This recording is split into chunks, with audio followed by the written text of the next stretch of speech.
This morning, friends, I want to talk about economic progress and development, and you may immediately say, well, what's that got to do with gender equality and anti-discrimination, which are the key focuses of our gathering? And the link ought to be obvious to you. I'm sure it is, and ought to be to many other people. Gender equality is the key to economic growth. A society in which women and girls have full equality of opportunity, equal access to education, to work, to all forms of training and personal development, to all positions in government, business and professions, is a healthy and balanced society. And a healthy and balanced society is the only kind of society which actually develops and grows. No other does. Now you may say, the historians amongst you may say, well, it's not always been like that. But in today's world, in the 21st century, the digital age, it is certainly so. An economy and a state in which half the population is set below the other half, in which half the potential workforce is set below the other half, which is denied equal status, is bound to stagnate and retreat.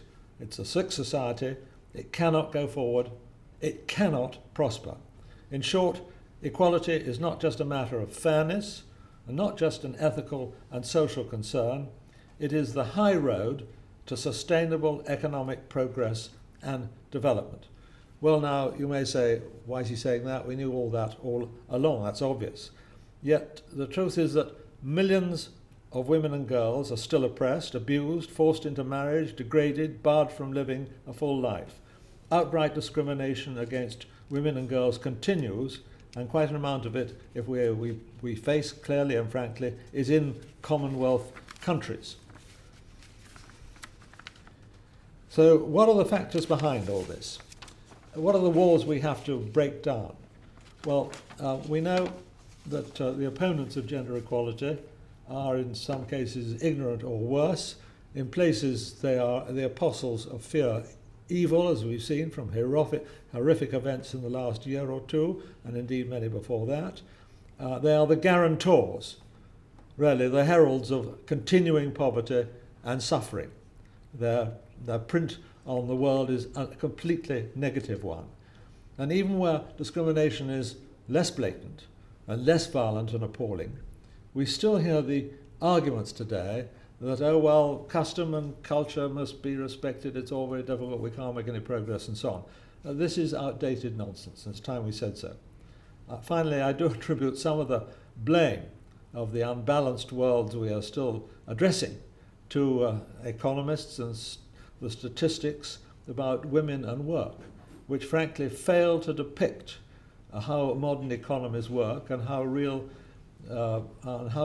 there should be a quantification of the real burden which women carry, and most important, and yet unpaid roles they perform. Our modern economics finds difficulty in picking up this new reality.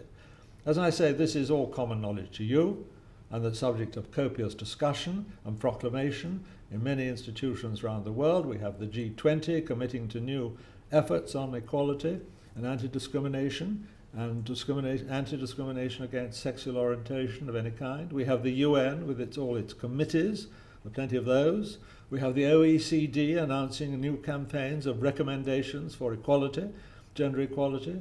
We have national and international institutions, movements in profusion, you all know them, think tanks galore, all declaring their dedication to women's equality. And yet the abuse continues, is tolerated, condoned, ignored on a totally unacceptable scale. So our question here, and I think it's one we're going to spend a lot of time on, and you're going to go out and think about, and we're all going to think about, is what can the Commonwealth really add? All the speeches and all the efforts and all the good intentions. What can the worldwide Commonwealth network bring to the campaign in real and practical terms?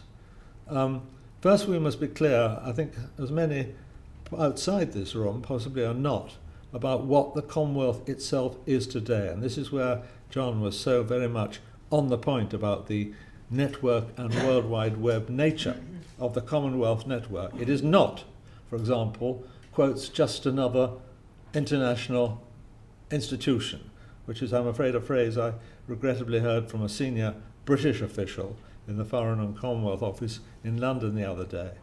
The Commonwealth has evolved like no other global entity, as a giant network, a family embracing a third of the human race, and of course half of its 2.3 billion people are women and are girls. So I've described, and please can I ask all of you to join me in describing the Commonwealth to those who don't fully comprehend. I've described it today as being not merely relevant. People say, is it relevant? That's the wrong question. I say it is necessary. Something like it would have to exist in this deeply troubled and unstable world if it had not already grown from the roots of the past in the way that it has.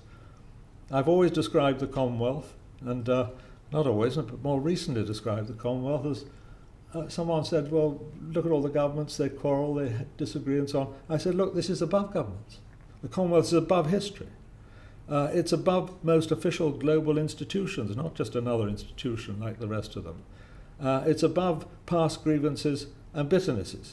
It is, in short, a family, which is the strongest and most lasting, and yet the most self-critical and flexible bonding of all. The age of the internet, John reminded us of this again, of almost total connectivity between almost every age group, every interest and profession, between schools, universities, professions and causes of every kind, has made it so. The armchair critics, and there are plenty of those who like to write columns, are fond of pointing out that, oh, well, when it comes to shared values, Commonwealth may have this shared values in its charter, but and when it comes to the place of women, in the 53 member countries of the Commonwealth, there are indeed many backsliders, and there are. And they can give many examples of female abuse and deep discrimination against sexual orientation. Well, that's true. But of course, that's utterly negative approach. What the commentators do not say is that the Commonwealth offers a forum and an opportunity to remedy these evils like no other institutional structure in the world. What the columnists who like to pick up their word processor and scratch their head and think what negative thoughts they can dwell on in their columns, what they do not, with noble exceptions, there are great exceptions to this, what they do not grasp about the nature of the modern Commonwealth, what they fail to see is that this is the ideal assemblage for addressing the challenge. We have the challenge, we can focus on it, you can focus on it individually in ways that no other forum offers the opportunity for you to do. We can drill right down into the details of the abuse and the required remedies in different locations, regions and nation states like no other body can do. We can send the message into schools. We can shape the business opportunities through new forms of funding and enterprise support. We can promote the local democratic systems, which may vary in many ways, adjusting to local circumstance, habit, attitude and history. We can challenge the laws that work against gender equality. We can expose and reject the twisted justifications of custom and culture and tribe and other excuses which are so often used. We can push for female labour force participation in ways that exactly match local conditions. We can campaign for dozens of local changes, country by country, which better recognise the place of women in the workplace. We can be as it were, the bespoke reformers in dozens of societies, as against the generalist vocalisers who fill the airwaves and the printed columns and then sit back feeling they've done their bit.